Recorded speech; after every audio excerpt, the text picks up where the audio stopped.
გლობალური ჯანმრთელობის ფორუმი ჰელსინკში G7-ის წევრი სახელმწიფოების ეგიდით გამართულ ფორუმზე ბიოლოგიური, ქიმიური და ბირთვული უსაფრთხოება განიხილეს. დელეგატებს 30-ზე მეტი ქვეყნიდან საქართველოს ჯანდაცვის მინისტრმა მიმართა.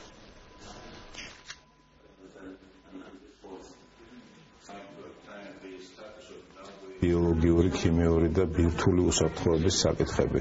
ეს ყველა ქვეყნისთვის მნიშვნელოვანი არის და საქართველოს როლი ამ მიმართულებით სულ უფრო და უფრო იზრდება, რადგან ამერიკის მთავრობის დახმარებით უკვე განხორციელდა არაერთი მნიშვნელოვანი პროექტი. აღნიშნულ კონფერენციაში სოფლის მეურნეობის სამინისტრო მონაწილეობს გამომდინარე იქიდან, რომ მთელი რიგი საფრთხეებისა, რომელიც მოდის დღეს ადამიანებზე, შესაძლოა იყოს, ესე ვთქვათ, პროვოცირებული ცხოველებიდან.